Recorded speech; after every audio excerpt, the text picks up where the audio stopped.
लंबोदरस्य Victo विघ्ननाशो विनायकः धूम्रकेतुर्गणाध्यक्षो भालचन्द्रो गजाननः द्वादशेतानि नामानि या पठेत् शृणुयादपि विद्यारम्भे विवाहे च प्रवेशे निर्गमे तथा संग्रामे संकटे चैव विघ्नस्तस्य न जायते। ओम या श्री स्वयं सुकृतानां भवने स्वलक्ष्मी पापात्मनां कृतिदयां हृदये स्वबुद्धि श्रद्धा सतां कुलजना भवस्य लज्जा तां त्वां नतास्म परिपालयते विश्वं। गणेश भगवान की जय, जगन्नी माता लक्ष्मी की जय, बलरामचंद्र भगवान की जय श्री राम। जय श्री राम। बहुत बहुत स्वागत आप सभी दर्शकों का। आज बहुत शुभ दिन है, दीपावली का अवसर है और सबसे पहले आप सभी को बहुत बहुत शुभ दीपावली। आपके जीवन में सुख समृद्धि का आगमन हो, इसी आशा के साथ आज के इस महाभारत की शुरुआत कर रही हूँ। नाम जरूर महाभारत है, लेकिन आज दीपावली के इस अवसर पर बात यह होगी कि कौन से सियासत का सितारा ऐसा है जिसकी रोशनी में बाकी सब फीके हैं या फीके हो रहे हैं। आज हमारे साथ स्टूडियो में हमारे साथ आचार्य भी हैं जो ये बताएंगे कि किसका राजयोग है, किसका पीएम योग है, कौन सियासत में सबको पीछे छोड़ देगा। इसी के साथ साथ ये भी बताएंगे पत्रकार कि सियासी गणित क्या कह रहा है, और राजनेता ये बताएंगे कि उनके नेता आगे की क्या प्लानिंग कर रहे हैं कि वो सबसे आगे रहेंगे, बाकियों को पीछे छोड़ देंगे। तो दीपावली पर किसका है सबसे जगमग सितारा, आज महाभारत में इसी की बात होगी। और दीपावली है तो दीप के साथ, मिठाई के साथ और फूलों के साथ ये पूरी बातचीत होगी, जिससे कि ये भी तय रहे कि आज कोई लड़ाई नहीं करनी है, आज सिर्फ चर्चा करनी है, और वो भी मिठाई खा खा कर, लड्डू खा खा कर। तो ये रिपोर्ट पहले देख लीजिए और फिर महाभारत की शुरुआत में करें।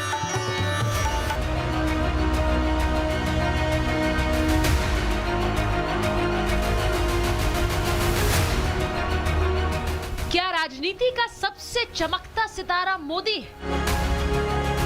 क्या मोदी की चमक में सबकी रोशनी फीकी है? आज पूरा देश दीपावली की रोशनी में सराबोर है। हर बार की तरह प्रधानमंत्री नरेंद्र मोदी एक बार फिर सेना के जवानों के बीच दिवाली मनाने पहुंचे। दुनिया जब आपको देखती है तो उसे भारत की ताकत दिखाई देती है, और दुश्मन जब आपको देखता है तो उसे बुरे मंसूबों का अंत दिखाई देता है। साल 2014 में जब मोदी ने पहली बार पीएम पद की शपथ ली थी तो विरोधियों ने यह सोचा भी नहीं था कि मोदी सारे रिकॉर्ड ध्वस्त कर देंगे। जब 14 में हर हर मोदी का नारा आया तो किसी ने नहीं सोचा था कि ये नारा हर घर तक पहुंच जाएगा। मोदी ने 2024 में तीसरी बार लगातार शपथ लेकर हैट्रिक बना दी।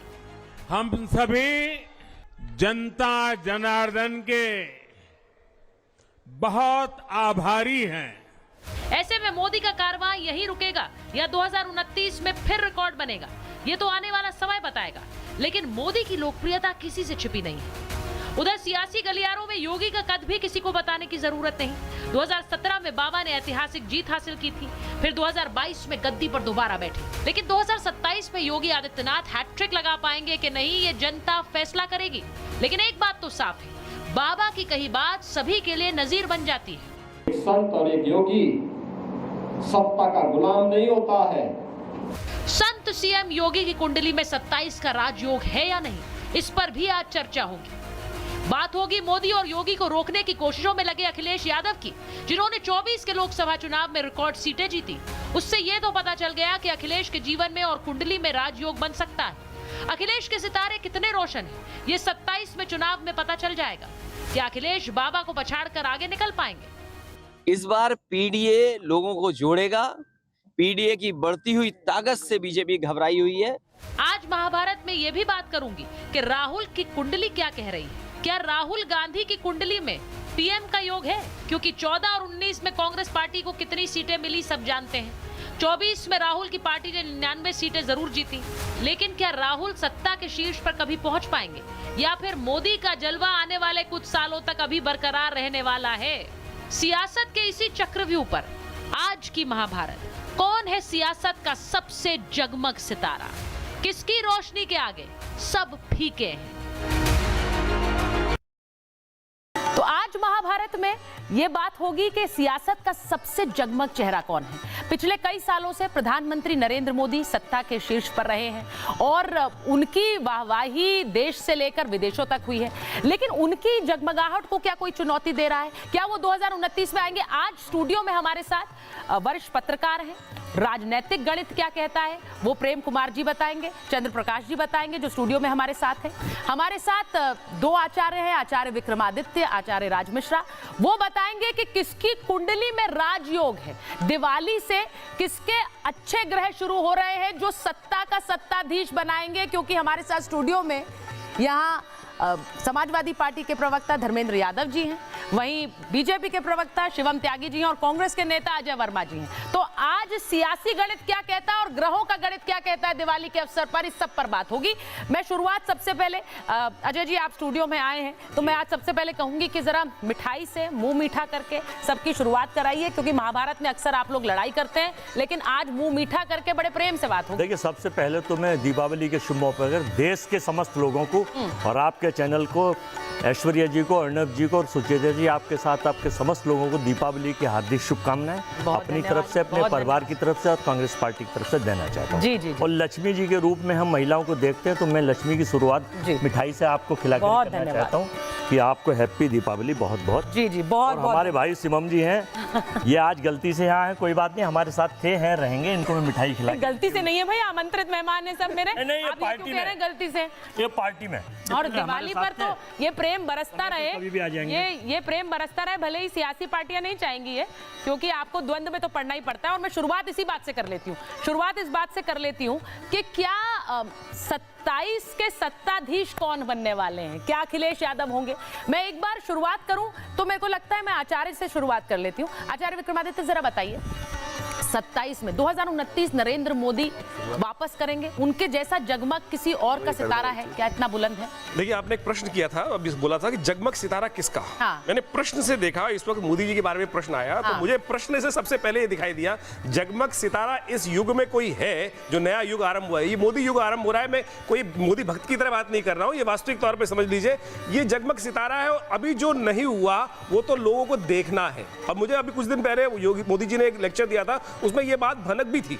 और मैंने इस वक्त प्रश्न लग्न, आज की इस शुभ लग्न पर, शुभ दीपावली के अवसर पर मैंने एक प्रश्न लग्न देखा और उस प्रश्न लग्न के अनुसार से ऐसा दिखाई दिया, आने वाला समय बहुत विचित्र परिवर्तन का समय दिखाई देता है और बहुत बड़ा कुछ परिवर्तन देश में जो सोच भी नहीं रहे थे, जो देश में जो चाहता था देश में आजाद होने के बाद, वो होने जा रहा है। वो मोदी जी की जन्मपत्री। और इस वक्त प्रश्न लग्न से देखते हुए मुझे साफ साफ दिखाई देता है, जगमग चमकता हुआ सितारा कोई हो सकता है तो वो केवल नरेंद्र मोदी ही है। मोदी युग का जो सुंदर आरंभ, वो आने वाले करीब करीब 100-150 साल तक चमकने वाला युग जो मोदी युग है, वो वास्तविक तौर पर, कोई इसमें अतिशयोक्ति नहीं बोल रहा हूं, कोई भक्त की बात नहीं कर रहा हूं, जो ज्योतिष की गणना मुझे दिखाती है वो साफ साफ चंद्रमा राहु का, सूर्य का योग, शनि का योग जिस प्रकार का बनकर आ रहा है, बृहस्पति पूर्ण दृष्टि से इस वक्त प्रश्न लग्न को देख रहा है इस वक्त, इस काल में, मुझे साफ साफ दिखाई देता है कि इसके अलावा कोई जवाब क्लियर निकल ही नहीं सकता है। आने वाला समय और चलने वाला समय मोदी युग है और वो परिवर्तन का समय बिल्कुल जो है, आने वाला समय तो हमेशा परिवर्तन, आने वाला समय नरेंद्र मोदी का युग है, ये कह रहे हैं आचार्य विक्रमादित्य। अब मुझे जरा बताइए अजय वर्मा जी, आपसे शुरुआत कर लेती हूँ। आने वाला समय भी नरेंद्र मोदी का ही समय है, वो ये कह रहे हैं। वो कह रहे हैं कि उसमें बहुत बदलाव होने के ज्यादा तस्वीर नहीं नजर आती। बताइए। देखिए, यहाँ भारत के लोकतंत्र की सबसे खूबसूरती है कि यहाँ की डेमोक्रेसी बेस्ट डेमोक्रेसी मानी जाती है। ठीक है। और यहाँ बोलने का स्वतंत्रता भारत का संविधान देता है और फ्रीडम ऑफ स्पीच देता है। तो आचार्य जी अपनी बात रखेंगे, शिवम जी अपनी रख रहे हैं, आप अपनी रख रहे हैं, अपनी रख रहे हैं, अपनी रख रहे हैं, लेकिन थोड़ा सा ज्ञान गृह गोचर का मुझको भी है। और मैंने मोदी जी की भी कुंडली भी देखी है। अच्छा, आप पंडित भी हैं? मुझे पर्सनल हॉबी है मेरी।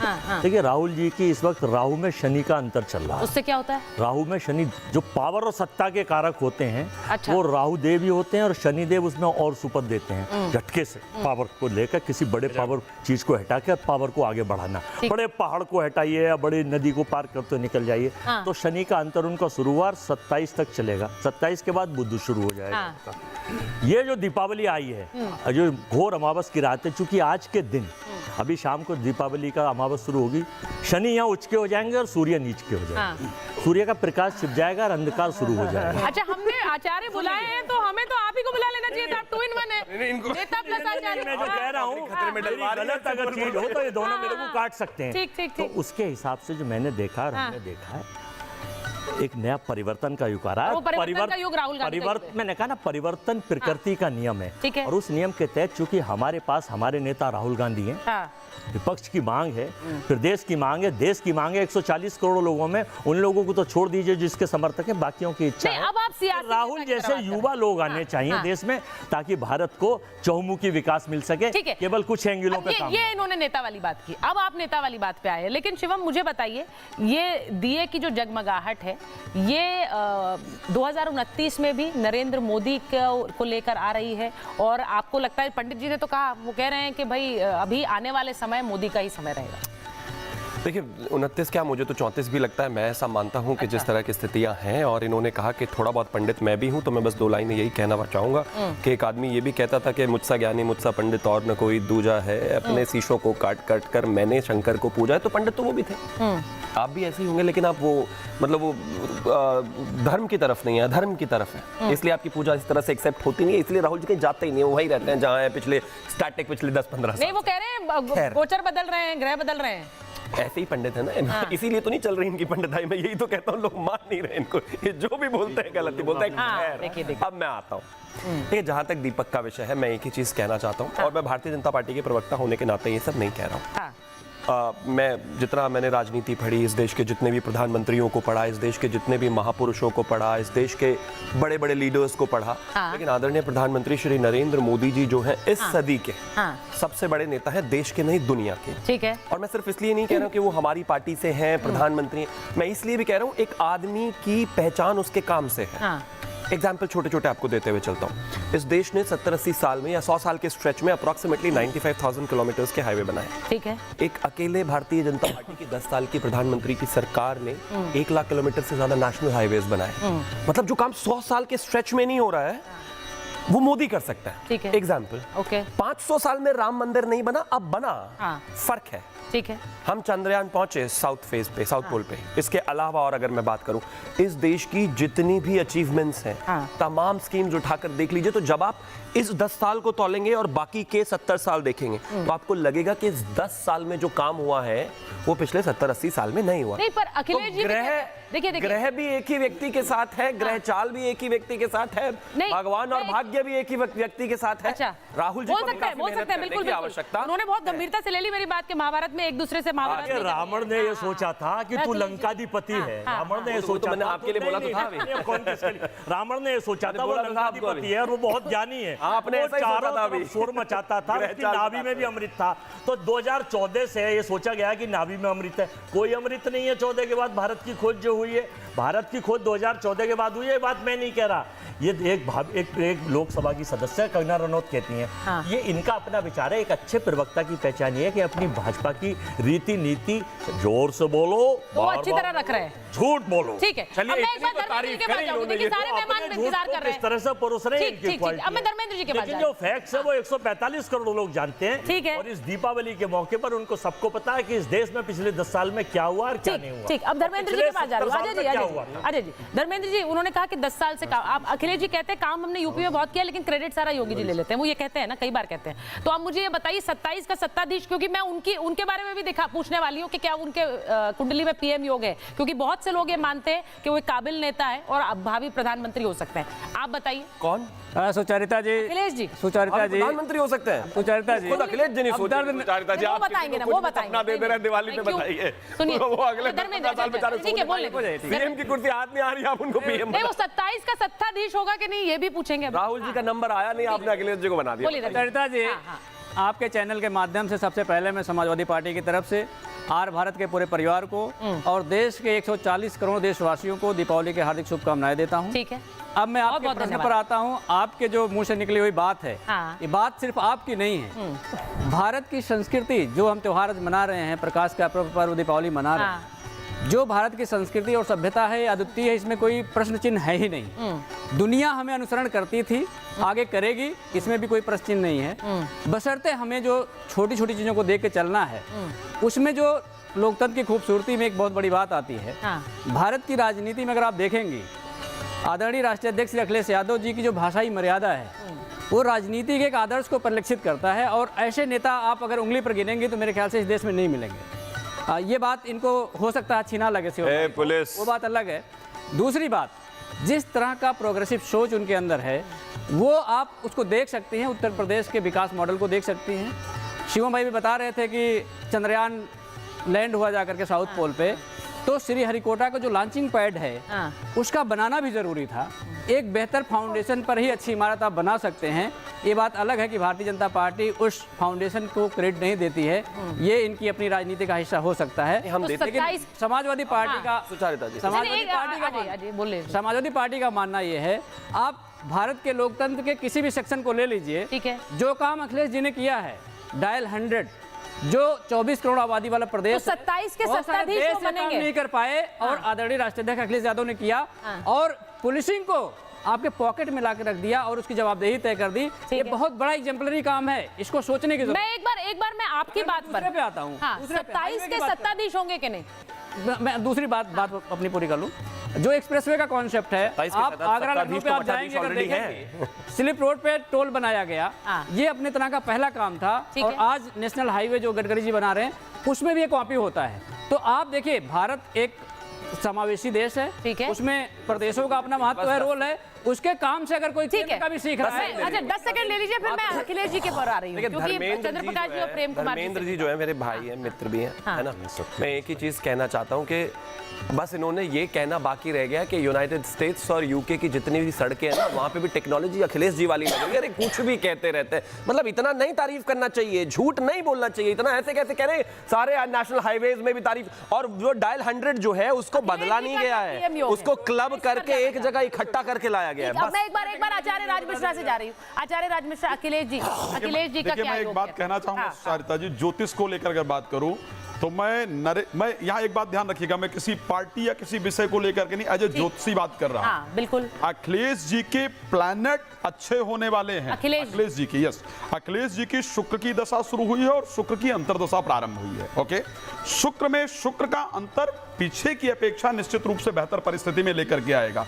लेकिन जब मैं एज ए पीएम बात करता हूं, इस बात को ध्यान रखिएगा, तो मैं ना तो अखिलेश जी को ना ही राहुल गांधी जी को मैं उसका क्लेरिफिकेशन दूंगा।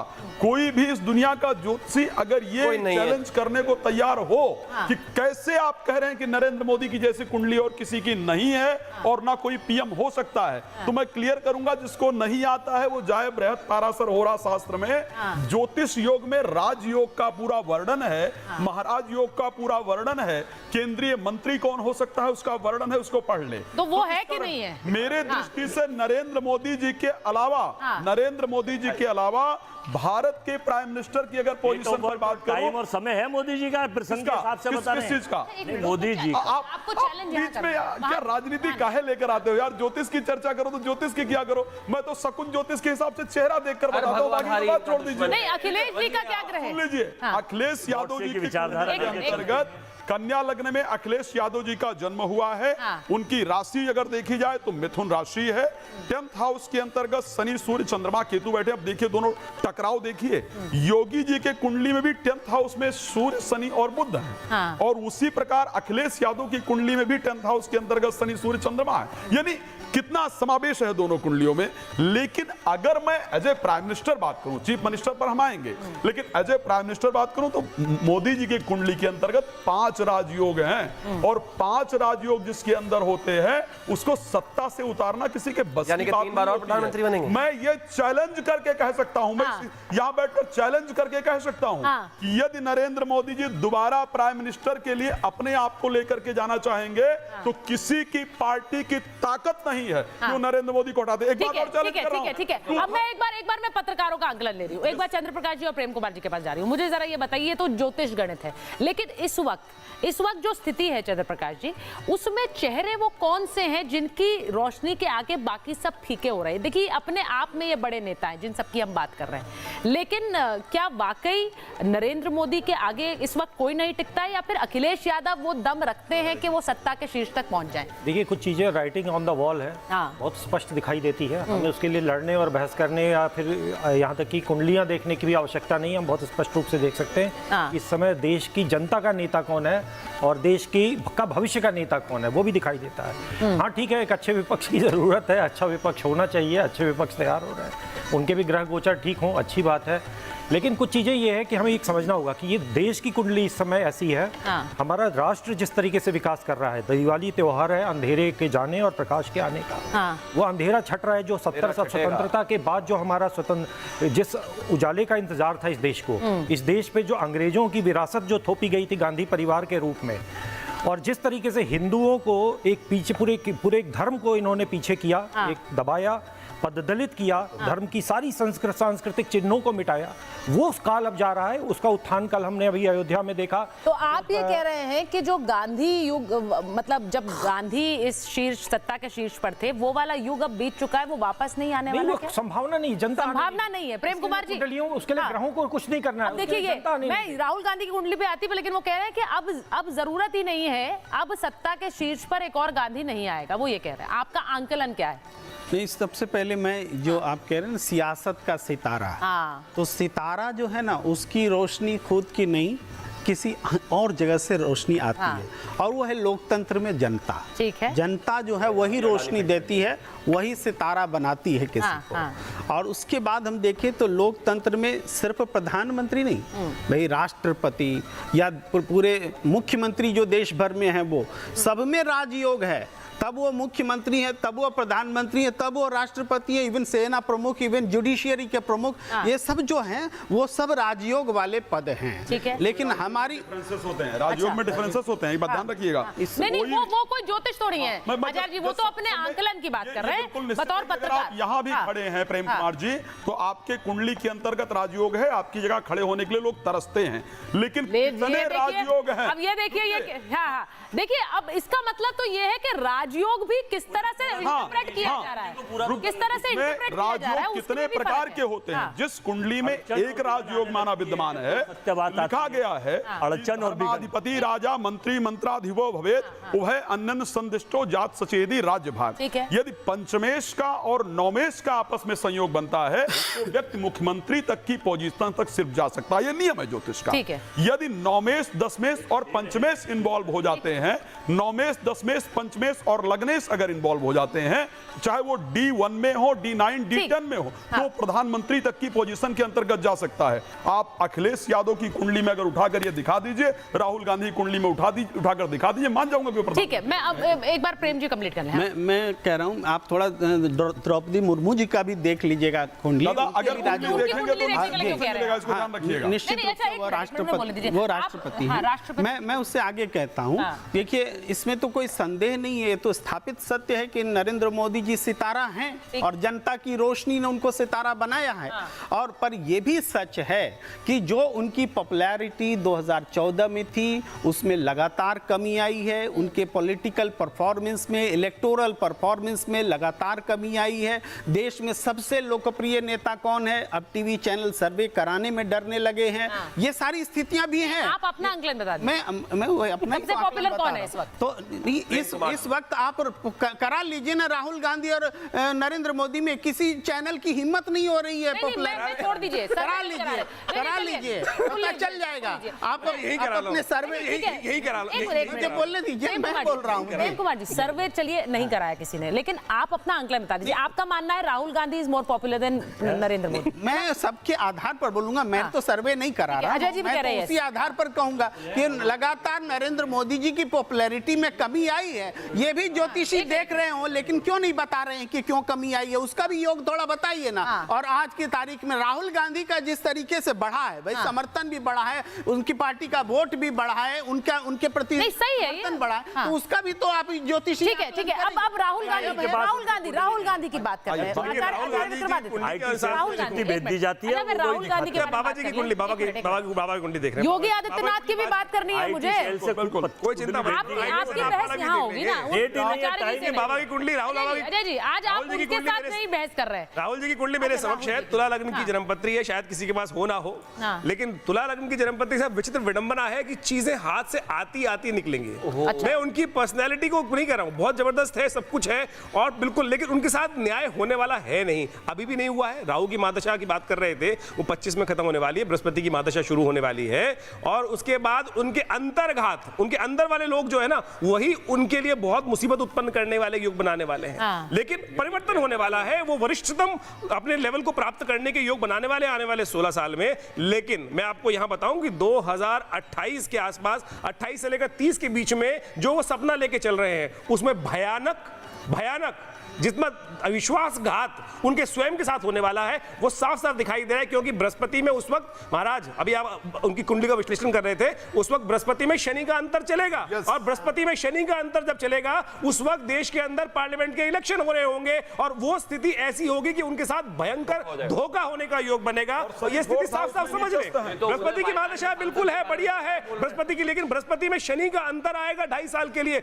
और वो उनके लिए बहुत बुरा समय में जाएगा। एक प्रश्न, प्रश्न पूछना चाह रहे हैं, प्रश्न पूछना चाह रहे हैं। प्रश्न पूछना चाहता हूं। मुझे किसी ज्योतिषी ने कहा था कि नरेंद्र मोदी जी की हार किसी महिला से होगी, इसके बारे में थोड़ी सी राय। महिला अभी तक ऐसी कोई महिला आई नहीं, बताइए कौन महिला?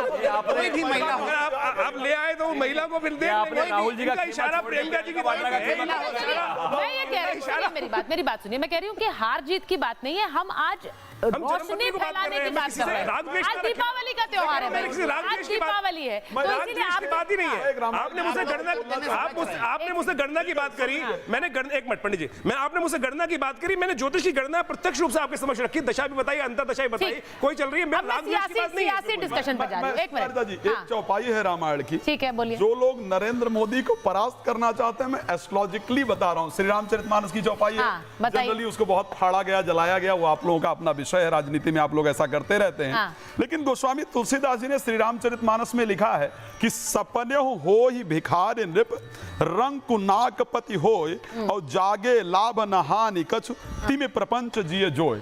जिस प्रकार आप सोते हुए एक स्वप्न देखते हैं कि मैं राजा हो गया, सपने में भिखारी राजा होने का स्वप्न देखे और वो उस प्रकार वो पूरी प्लानिंग कर ले, राज सिंहासन पर बैठ जाए। नरेंद्र मोदी जी जब तक स्वयं को इस देश की सत्ता पर रखना चाहते हैं, तब तक सत्ता पर काबिज होना उसी प्रकार के स्वप्नवत निद्रा में स्वप्न देखने जैसा है और कोई परिस्थिति। ठीक है, मैं बता रहा हूं, मैं अब सियासी डिस्कशन पर आ रही हूं। जैसा उन्होंने कहा कि भाई कोई विश्वासघात हो सकता है, अब ये सब मैं कह रही हूं ये ज्योतिष गणना है। लेकिन एक बात प्रेम जी ने कही कि इस वक्त देश का सबसे पॉपुलर लीडर राहुल गांधी है। शिवम जी वहां खड़े हुए हैं, मुझे जरा बताइए, धर्मेंद्र जी खड़े हुए हैं, अखिलेश यादव नहीं है सबसे पॉपुलर लीडर? मैंने आपसे क्या कहा, सबके अपने अपने विचार है, ठीक है, और किसका क्या एजेंडा है वो सबको पता है, कैसा ज्योतिष है क्या ज्योतिष है। हानि लाभ, भाई बीच में अगर शिवम जी बीच में बोलेंगे तो शिवम बीच में बोलने दीजिए ना, गुस्सा मत। अरे नहीं भाई, नहीं, दिवाली पे नाराज नहीं होते, दिवाली पे नाराज नहीं, और वो सही बात है, आप उनके बीच में एजेंडा ना चला जो लिख के लाते हैं। अच्छा लीजिए, मिठाई खाइए, जो लिख के लाते हैं आईटी। अच्छा लीजिए, डिस्टर्ब मत, मिठाई खिला दीजिए, मिठाई खिलाओ प्लीज। अगर आप तीनों ने एजेंडा बना लिया डिस्टर्ब करना तो अपनी बात मिठाई खाइए और मीठा खाइए। मैंने कहा हानि लाभ जीवन मरण यश अपयश विधि हाथ, ठीक है, ये सब ये रामायण की चौपाई है, ठीक है। और भगवान श्री राम ने जब श्रीलंका पर युद्ध किया था, रावण की पेट में चाहे अमृत था या कुछ था, जब तीर लगा था, एक तीर तो अयोध्या में लगा था, ठीक है। अभी थोड़े दिन पहले 24 में जब तीर लगा था तो सारा नाभि का अमृत काम नहीं आया था, तो अपने अपने अपने विचार हैं। और देखिए एक एजेंडा लिख के आईटी सेल से आचार्यों के, कुछ आचार्य रावण के खेमे, अच्छा हम आचार्य पे नहीं, आप शिवम जी पर तीर चलाइए। कुछ आचार्य राम के खेमे के थे। मैंने तो शिवम जी को इसीलिए खड़ा किया कि तीर आप वहां चलाएं। महात्मा गांधी के देश में राम के खेमे के लोग हैं, भगवान श्री राम के साथ हैं।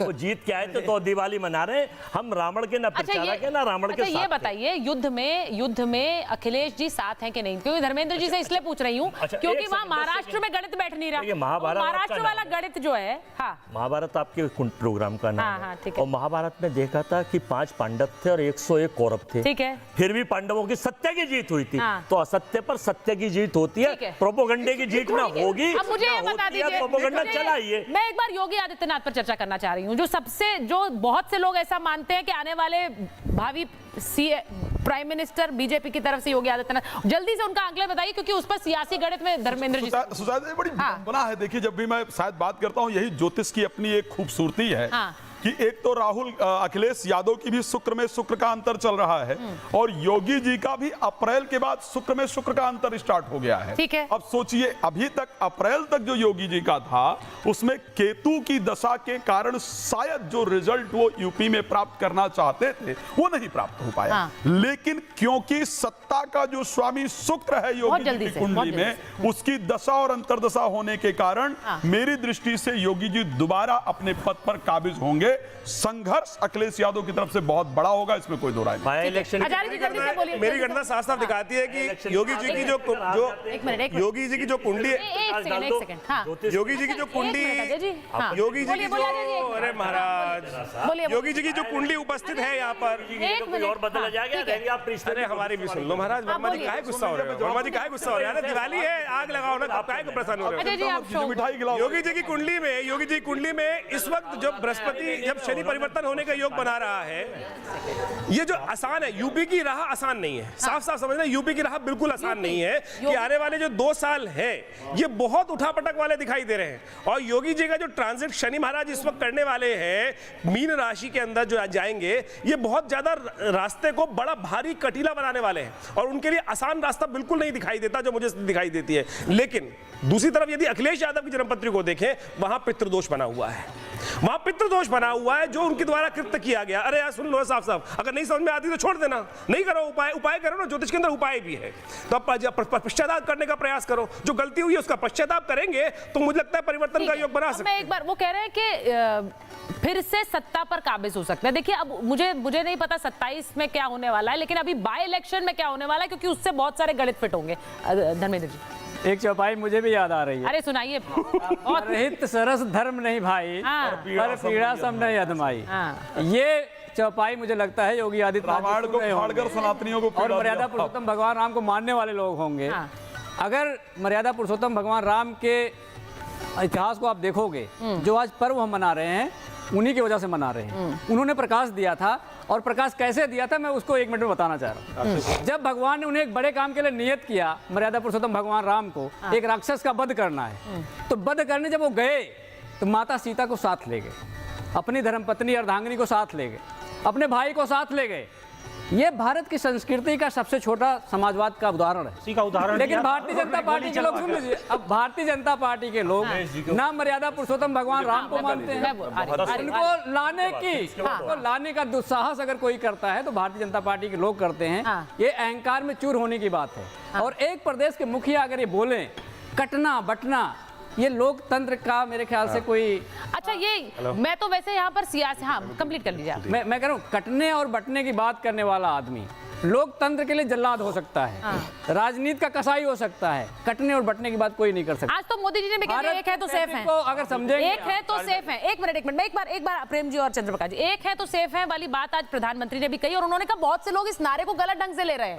वो एकता की बात कर रहे हैं तो लोगों को उस बात से, देखिए बटेंगे कटेंगे में नारे में कोई गलती नहीं है। ये नारा बिल्कुल ठीक है, एक है सेफ है, उसका आगे का ये एक्सटेंशन है।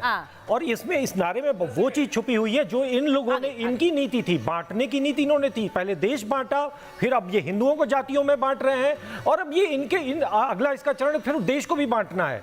तो उस चीज को अगर भारतीय जनता पार्टी अगर आगे के कह रही है तो वो अपनी राजनीतिक जिम्मेदारी पूरी कर रही है, उसको करना, उसको ये लड़ाई लड़नी होगी। एक राजनीतिक लड़ाई भाजपा को लड़नी होगी इस राष्ट्रवादी। प्रेम जी आपका आंकलन क्या? एक है तो सेफ है, मुझे लगता है कि बहुत जल्दी नरेंद्र मोदी जी को बांटने और काटने वाली बात पर पश्चाताप हुआ है और उन्होंने एक है तो सेफ है का बहुत पॉजिटिव नारा दिया है। पॉजिटिव है, पूरे देश के लिए है, एक है तो सेफ है और किसी धर्म के लिए नहीं है। तब तो फिर हर धर्म अपने हिसाब से बटेंगे में धर्म कैसे पता चला था आपको? वो भी बटेंगे, अरे बटना और कटना दोनों नेगेटिव बातें हैं। ये प्रेम बांटने की बात थोड़े हो रही है। प्रेम बांटने की बात होगी तो वो काटने की बात नहीं होगी।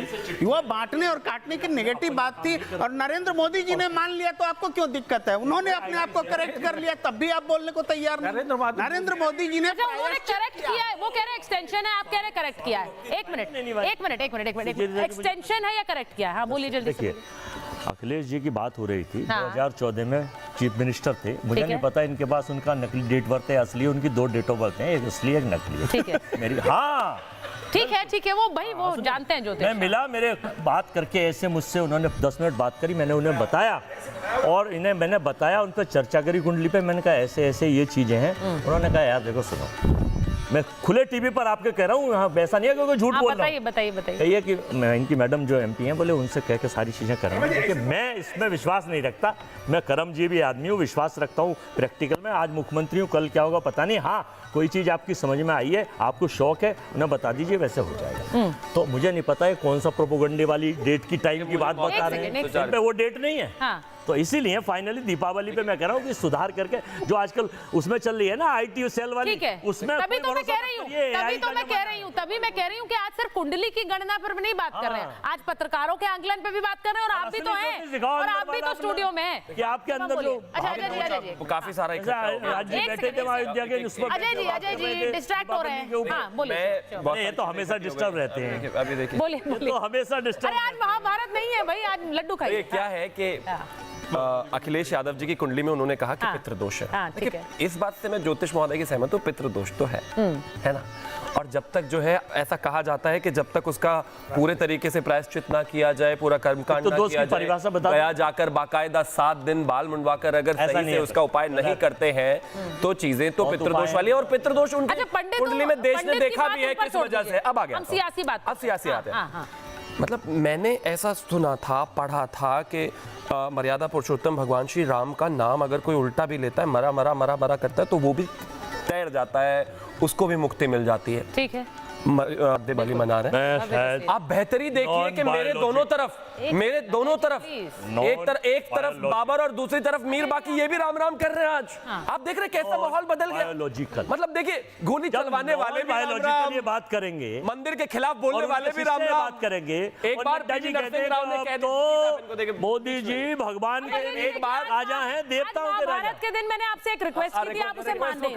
पात्रा साहब आप रिक्वेस्ट नहीं कर रहे, भगवान जगन्नाथ नहीं। अब इस तरह से चर्चा कैसे चलेगी? कर देंगे जो रोम कंकड़ में मौजूद है, रोम ठीक है। अब उन्हें बोलने दीजिए ना, धर्मेंद्र जी को भी बोलना है। तो मैं ऐसे अजय जी देखिए, और कोई ऐसे नहीं कर रहा है। ठीक है, और कोई कर नहीं रहा है जैसे आप मुझे जो है फोर्स कर रहे हैं आपके मुंह में लड्डू देने के लिए ताकि आप चुप रहे, और तो कोई तरीका नहीं है चुप रखने का आपको। कर दीजिए आप। मैं फिर से आता हूँ। मुझे थोड़ा समय दे दीजिए। मैं बस इतना कहना चाहता हूँ, कांग्रेस वो पार्टी है जिसके प्रधानमंत्री होते हुए PV नरसिम्हा राव ने कहा था कि हम बाबरी मस्जिद फिर से बनवाएंगे।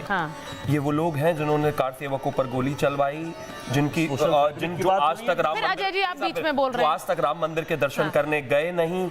ये वो लोग हैं जिनकी 7 पीढ़ियां राम मंदिर का दर्शन करने नहीं गई, और आज राम राम राम राम। देख रहे कृपा कितनी बदल गई। मतलब इनको भी समझ में आ गया कि इस हिंदुस्तान में रहना है तो श्री राम जय श्री राम कहना है। अब लेकिन जनता तो जानती है इनके बारे में। बताइए धर्मेंद्र जी, उन्होंने जो बात कही, अब मैं आपसे एक सीधा, आपने बटेंगे तो कटेंगे की बात कही, आपने कहा कि मुख्यमंत्री ऐसी बातें कर रहे हैं। आज प्रधानमंत्री ने कहा एक है तो सेफ है, वो नारा सही है। कोई कह रहा है एक्सटेंशन है, कोई कह रहा है कि अच्छा पॉजिटिव नारा है, कोई कह रहा है कि गलती उन्हें पश्चाताप।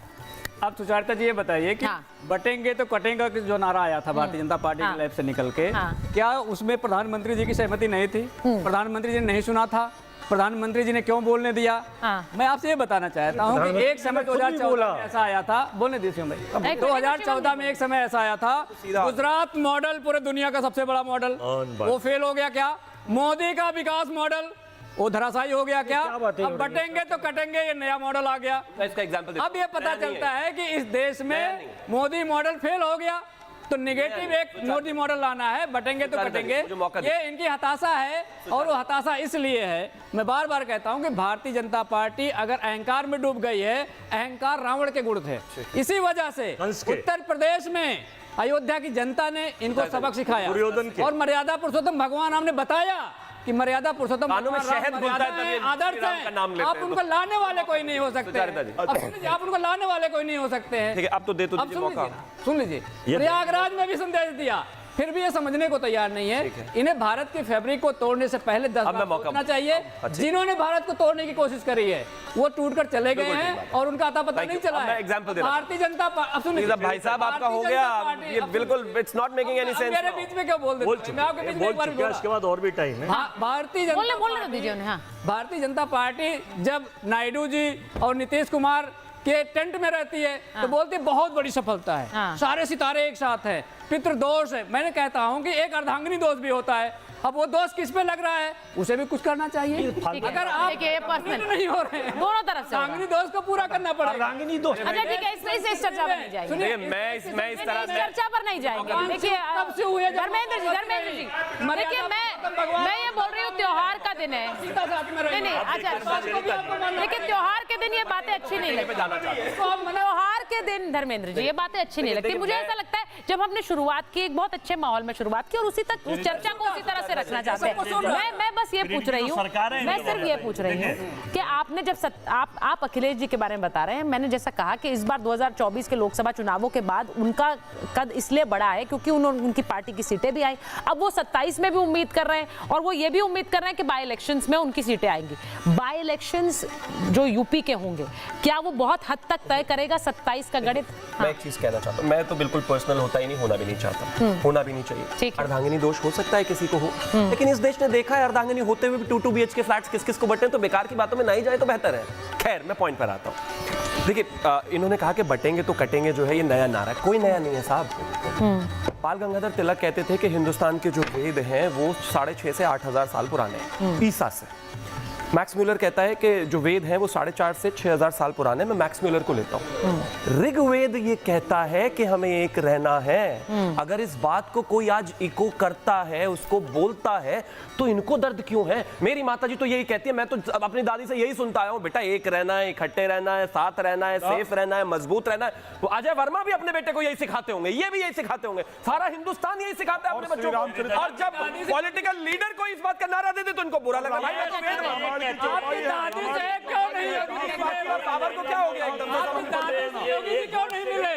मोदी जी क्यों नहीं मिलवा देते आप? क्योंकि उनकी भी दादी थी भाई, समय रहते मिलवा देती भी थी। त्योहार के दिन इससे अच्छा मैं पत्रकारों के पास और बौद्ध पारसी को एक रहने का संदेश है, ये नहीं है कि बांट कर और काट कर यही कह रहे हैं। अच्छा दिया तो कहा ही नहीं, कब कहा हिंदू मुस्लिम? अच्छा सुनो, अहंकार तो रावण का नहीं रहा, अहंकार कंस का रही ना, अहंकार दुर्योधन का रही रहा। ओम शांति। मुझे लगता है कि जब हम श्लोक पढ़ते हैं तो एक बहुत ही, हमेशा कहा जाता है, एक सकारात्मक जो है एक एहसास होता है। तो आज जब हमने शुरुआत की तो हमने श्लोक के साथ शुरुआत की, ये उम्मीद में कि जब हम आज की बात चर्चा करेंगे तो बहुत हद तक व्यक्तिगत जो दरारें हैं उनको भूलकर आज हम इस चर्चा को आगे बढ़ाएंगे। मेरा सिर्फ ये मानना है कि दीपावली का त्योहार है, हर सितारे में अपनी एक चमक है। बात ये जरूर है कि किसकी रोशनी में कुछ सितारे फीके हो जाते हैं, लेकिन इसके बावजूद हर सितारे में एक रोशनी है, आप में और मुझ में भी एक रोशनी है। उस रोशनी को प्रज्वलित करके और उस रोशनी को दिन ब दिन बढ़ाने की कोशिश करें, और भगवान से यही आशीर्वाद मांगे कि दूसरों के जीवन को भी जगमग कर सकें। बहुत बहुत धन्यवाद आप सबका आज जुड़ने के लिए महाभारत में। बहुत शुभ अवसर, शुभ दीपावली।